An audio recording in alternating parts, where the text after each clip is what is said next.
Hello बच्चों, मैं अमतेश श्रीवास्तव स्वागत करता हूं आप सभी का हमारे YouTube channel trust in excellence पर।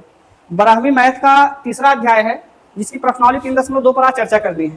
तो 3.2 में आव्यूह की संक्रियाएं हैं। आव्यूह क्या दी गई हैं? संक्रियाएं। तो संक्रियाओं में सबसे पहले आपको पढ़ना है आव्यूह का योग।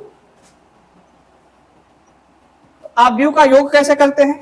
तो सबसे पहले आपको एग्जाम्पल 2x2 का लेके दिखाएं। जैसे अगर कहीं पर A B C D है और प्लस करना है L M N O, तो इसका प्लस किस प्रकार से होगा आप देखिएगा। तो सीधा सीधा होगा, पहले का पहले से A प्लस L, दूसरे का दूसरे से B प्लस M, तीसरे का तीसरे से C प्लस N, चौथे का चौथे से D प्लस O। ये इसका योग हो गया। समझ में आया? और ऐसे 3x3 में भी है।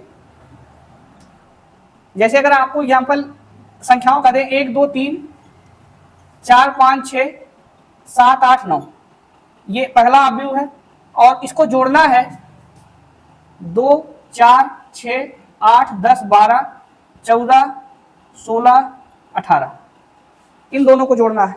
तो जोड़ने का तरीका है पहले पहले से जुड़ जाएगा, 1 धन 2, ठीक है, दूसरा दूसरे से 2 धन, तीसरा तीसरे से 3 धन 6, चौथा मतलब दूसरे का पहला 4 धन 8, 5 धन 10, 6 और 12, 7 14,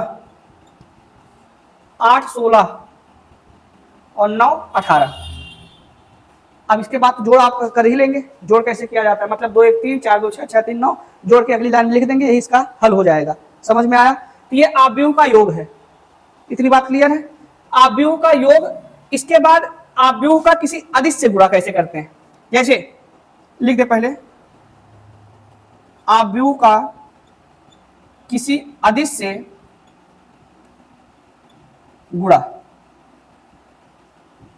कोई आव्यूह ए दिया है जिसका मान है 1 2 3 4 5 6 7 8 9 और आपको इस आव्यूह में 3 का गुणा कर देना है।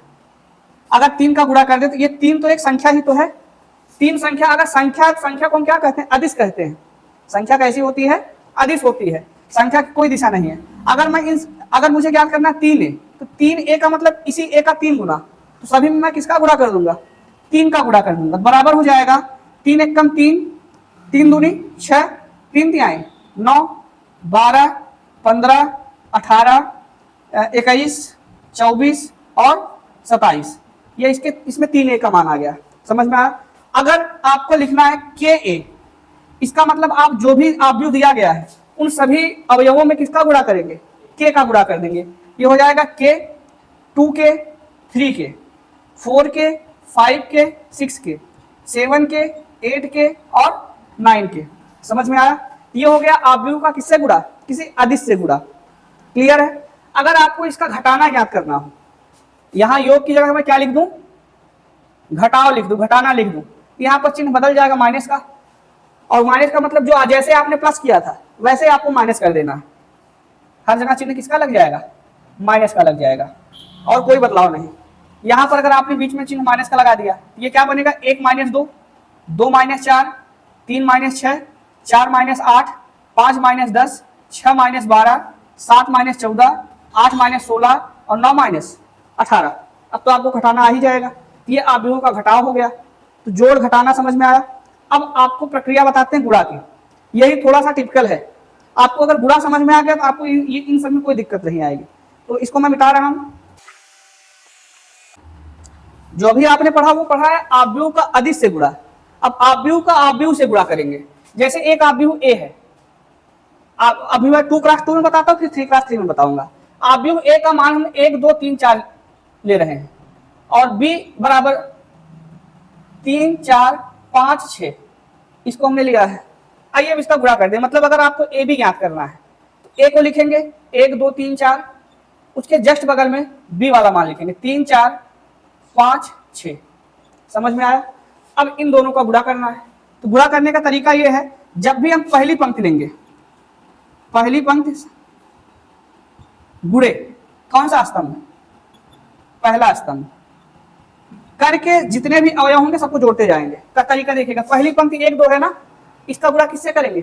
3 5 से करके सभी को जोड़ते हुए लिख देंगे, पहला अवयव बनेगा। जैसे 3 का गुणा 1 से, 1 गुणे 3 धन 2 का गुणा किससे 5 से 2 गुणे, ये इसका पहला अवयव बना। अब पहली पंक्ति का दूसरे स्तंभ से करेंगे तो 1 का गुणा किससे करेंगे 1 गुणे 4, धन लगाएंगे 2 गुणे 6, समझ में आया। इसी प्रकार से दूसरी पंक्ति का पहले स्तंभ से 3 तिहाई मतलब 3 गुणे 3 धन 4 गुणे, समझ में आया। और इसी प्रकार से 3 का गुणा 4 से 3 गुणे 4 प्लस 5 गुणे 6, अच्छा सॉरी 3 गुणे 4 कहाँ 3 गुणे, पहली पंक्ति पहला स्तंभ, पहली पंक्ति दूसरा स्तंभ, दूसरी पंक्ति पहला स्तंभ, दूसरी पंक्ति दूसरा स्तंभ। तो दूसरी पंक्ति का पहला अवयव कितना है 3 और इसका 4, तो 3 गुणे, समझ में आया। अब प्लस 4 गुणे 6, यहाँ पर 4 गुणे 6 हो जाएगा, समझ में आया। अब आप इसको अगली लाइन में हल करेंगे 3 एक कम प्लस 5 दूनी 10, 4 एक कम 4 धन 12, 9 धन 20 और 12 धन 24, जोड़ तो आता ही है, जोड़ सकते हैं 10 3 13, 12 4 16, 20 9 29 और 24 12 36, समझ में आया। तो ये ए बी का गुणा आ गया, समझ में आई बात। अगर मैं यही चीज 3 क्रॉस 3 में करूं, इसको मिटा दूं, जैसे आव्यूह ए को मैंने लिया 1 2 3 4 5 6 7 8 और 9 और बी बराबर लिया जाए 1 3 5 7 9 11 13 15 और 17, ठीक है। दोनों का गुणा करना है ए बी बराबर, तो पूरा का पूरा ए के टर्म को लिखेंगे 1 2 3 4 5 6 7 8 और 9, उसके जस्ट बगल में बी को लिखेंगे 1 3 5 7 9 11 13 15 और 17, समझ में आया। अब गुणा करते हैं पहली पंक्ति का किससे पहले स्तंभ से, पहली पंक्ति का दूसरे स्तंभ से, पहली पंक्ति का तीसरे स्तंभ से, दूसरी पंक्ति का पहले स्तंभ से, दूसरे का दूसरे से, दूसरे का तीसरे से और एक एक अवयव बनते चले जाएंगे, एक एक कम तो डायरेक्ट अब गुणा लिख दें, डायरेक्ट गुणा कर दें, एक एक कम 1 धन 2 सत्ते 14 धन 3 13 तिया 39, समझ में आया। ये इसका पहला अवयव बन जाएगा जोड़ने पर। अब दूसरा अवयव मतलब इसका इससे 1 का पहाड़ा 3 से 1 तिक्के धन 2 9 18 और धन 15 तिया 45, ये इसका दूसरा अवयव बना। अब पहले का तीसरे से करेंगे 1 का पहाड़ा 5 से 1 पंचे 5, 2 ग्राम में 22 और 17 तरीक 51, समझ में आया। अब दूसरी पंक्ति का पहले स्तंभ से 4 एक कम 4 प्लस 5 सते 35 और 6 13 में 13 छन 78, समझ में आया। और इसका इससे 4 तिहाई 12 5 9 45 और 15 छक्के 90, समझ में आया। और इसी का तीसरे से 4 पंचे 20 प्लस 5 ग्राम में 55 प्लस 6 का पहाड़ा 17 बार या 17 का पहाड़ा 6 बार 17 छक्के 102, समझ में आया। तीसरे का 7 का पहाड़ा 107 एक कम 7 8 सते 56 और 13 नवैया 117, ठीक। अगला 7 त्रिक 21 8 9 72 प्लस 9 का पहाड़ा 15 से या 15 का पहाड़ा 9 से 15 नवैया 135, 7 का पहाड़ा 5 से 35, 8 का पहाड़ा 11 से 88 और 17 का पहाड़ा 9 से 17 नवैया 53 पे लिखे हैं। इतनी बात समझ में आई। अब आप अगले कॉन्सेप्ट में क्या करेंगे, इन सभी को जोड़ के लिख देंगे, यही इसका गुणा आ जाएगा। आई बात समझ में इतनी, ये आव्यूहों का गुणा हो गया, ठीक। अब ये संक्रियाओं में हमने 3 संक्रियाएं बताई, कौन कौन सी, योग घटाना मतलब आव्यूह का अधिक से गुणा और आव्यूह का आव्यूह से गुणा, 4 संक्रियाएं होंगी। अब इसके बारे में और चीजें हैं, इसके गुणधर्म, जैसे योग का क्या गुणधर्म कहता है, योग का गुणधर्म तो पहला है क्रम विनिमय। क्या ये क्रम विनिमय का पालन करता है, तो आप आव्यूह a प्लस बी को जोड़िए और b प्लस ए को जोड़िए, क्या रिजल्ट समान आएगा। उदाहरण एक लेके चेक कर लेते हैं। a की जगह मैं रखता हूं 1 2 3 4 और प्लस करता हूं b को 2 3 4 5, उत्तर कितना आएगा, 1 और 2 3 2 3 5 3 4 7 और 5 4, ये रिजल्ट प्राप्त हुआ। b प्लस ए का मतलब इसको पहले रखिए 2 3 4 5 और प्लस किया जाए इसमें 1 2 3 4 को ना। अब जोड़िए 2 1 3 3 2 5 5 4 3 7 और 5 4 9। क्या दोनों बराबर आए हैं? इसका मतलब जो आव्यूहों का गुणधर्म है जो क्रम विनिमय है वो पालन करता है क्रम विनिमय नियम का। तो लिख सकते हैं a प्लस बी बराबर कितना b प्लस, तो आव्यूहों का योग क्रम विनिमय नियम का पालन करता है। ठीक। दूसरा है साहचर्य। साहचर्य का मतलब अगर a प्लस बी प्लस सी है तो चाहे b प्लस सी को जोड़ दीजिए फिर a को जोड़िए, या फिर a प्लस बी को जोड़ दीजिए उसके बाद c को जोड़िए, रिजल्ट आपस में क्या आएगा? समान आएगा, बराबर आएगा। समझ में आया? तीसरा है आव्यूह का तत्समक होता है क्या? तो आव्यूह का तत्समक मतलब तत्समक का अर्थ यह है कि उस पर कोई प्रभाव ना पड़ना। जैसे a आपके पास आव्यूह है, इसके साथ ऐसा कौन सा चीज जोड़ दिया जाए कि ये a का a बना रहे, तो योग में 0 होता है। आपके पास 10 रुपए हैं ना या 50 रुपए हैं और मैं आपको कितना दे दूं कि आपके पास 50 रुपए रहे, इसका मतलब मैं आपको 0 रुपए दे रहा हूं ना। तो आव्यूह का जो तीसरा गुणधर्म है वो है किसका? तत्समक। किसका तत्समक? योग का तत्समक। गुणा का अलग होता है तत्समक। तो आव्यूह का तत्समक होता है शून्य आव्यूह। क्या होता है? और शून्य आव्यूह का प्रदर्शन किससे करते हैं? ओ से करते हैं। इसका मतलब किसी आव्यूह का तत्समक क्या होता है? ओ होता है। और चौथा है प्रतिलोम। तत्समक और प्रतिलोम में बड़ा घनिष्ठता है। प्रतिलोम का अर्थ ऐसा है कि आव्यूह, जैसे आपके पास आव्यूह ए है, इस ए के साथ ऐसा और क्या चीज लिख दिया जाए उसको जोड़ने पर 0 प्राप्त हो जाए। ए का माइनस ए, अगर माइनस ए होता क्या आता? प्लस ए आता। समझ में आया ना?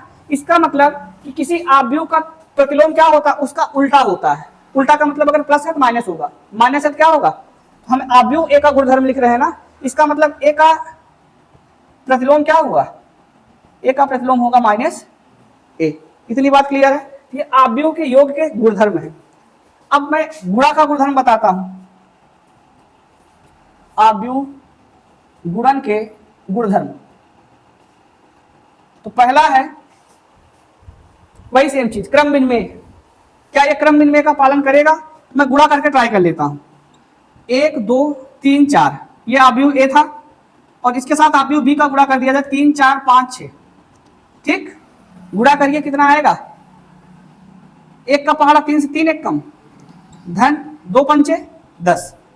1 का पहाड़ा 4 से 4, धन 2 छन 12, 3 तिहाई 9 और 4 पंचे 20, 3 चौक 12 प्लस 4 छन 24, 10 3 13, 12 4 16, 20 9 29 और 24 12 36। यही आया। इसका उल्टा करिए। उल्टा का मतलब कि पहले 3 4 5 6 को लिखूं, उसके बाद में 1 2 3 4 को लिखूं, लिख सकता हूं।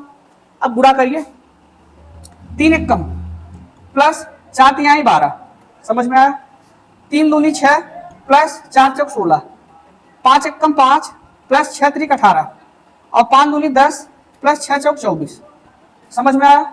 अब आप इसको जोड़िए, 12 3 15, 16 6 22, 18 5 23 और 24 10 34। क्या दोनों बराबर हैं? इसका मतलब कि आव्यूह का जो गुणधर्म है वो क्रम विनिमय नियम का पालन नहीं करता है। तो लिख देंगे A B does not equal to B A. और अगर आपको इसकी थ्योरी लिखनी है, थ्योरी यही है कि आव्यूह का जो गुणन होता है वो क्रम विनिमय नियम का पालन नहीं करता है। अगला है साहचर्य। साहचर्य का मतलब ए डॉट बी सी करिए या ए बी डॉट सी करिए। मतलब पहले बी सी का गुणा करने से पहले बाद में नहीं, ऐसा नहीं लिख सकते कि ए बी सी बराबर ए ऐसे बी सी ए, ऐसे नहीं लिख सकते। समझ में आया ना? करना सीधा सीधा ये मतलब अक्षर देखिए अपने स्थान पर ही है, तो चाहे बी सी करने के बाद ए का करिए या ए बी करने के बाद सी करिए। ठीक, दोनों आपस में बराबर होंगे। तीसरा गुणधर्म है, जैसे इसका तत्समक ओ था, इसका तत्समक क्या होगा? तो गुणा हर एक संख्या में अगर आप गुणा का तत्समक देखेंगे, जैसे उस पर कोई प्रभाव ना डाले, तो जोड़ में तो 0 होता है जो उस पर कोई प्रभाव नहीं डालता। गुणा में वही चीज 1 होता है। गुणा के लिए तत्समक का काम कौन करता है? 1 करता है। और आपने आव्यूह में 1 को किस रूप में लिखा है? आई के रूप में लिखा है। 0 को ओ के रूप में लिखा है और 1 को किस रूप में लिखा है आपने? इसका मतलब आव्यूह के गुणन का जो तत्समक होता है वो क्या होता है? आई होता है। क्लियर है? और प्रतिलोम, प्रतिलोम का मतलब कि आव्यूह ए अगर है, ए का प्रतिलोम, ए का प्रतिलोम होगा 1/a। क्यों होगा? क्योंकि ए का गुणा 1/a से करेंगे, कट जाएगा ना, क्या बचा? और 1/a को ए इनवर्स कहा जाता है। क्या कहेंगे? इसका मतलब ए का प्रतिलोम जो होगा वो क्या होगा?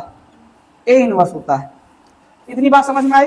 तो हमने ये आव्यूह के गुणधर्म में योग का गुणधर्म बताया और गुणन का गुणधर्म बताया। ठीक, अगला है जो अदिश वाला आपने गुणा पढ़ा था, उसका गुणधर्म क्या है? अदिश गुणन का गुणधर्म, तो अदिश गुणन का गुणधर्म ये है, जैसे कहीं पर के ए है ना, आप उसको के ऐसे लिख सकते हैं, समझ में आया? कहीं पर आपने लिखा है के ए बी, ठीक, उसको आप लिख सकते हैं ए के बी, क्योंकि के का गुणा चाहे जिसके साथ करी कोई बदलाव नहीं आता। समझ में आई बात? तो ये इसके गुणधर्म की बात हो गई। तो आपने जोड़ सीखा, घटाना सीखा, गुणा सीखा, अदिश से गुणा सीखा ना, उसके बाद इन सभी के गुणधर्म सीखे। और अगर कुछ बचा हो देख लेते हैं, क्या बचा है? ये लिखा है गुणधर्म, कहीं पर के ए प्लस बी है ना, उसको क्या लिख सकते हैं? के ए और प्लस के बी लिख सकते हैं। कहीं पर दो चीजें हैं, के प्लस यल, दो अदिश है और बाहर एक आव्यूह ए है, इसको क्या लिख सकते हैं? इसको लिख सकते हैं के ए प्लस यल ए। क्या लिख सकते हैं? के ए प्लस यल ए। यही इतना इसका गुणधर्म था। ये पूरी तरह से आप कॉन्सेप्ट को सीख चुके हैं। अब प्रश्नावली की शुरुआत है, प्रश्नावली 3.2।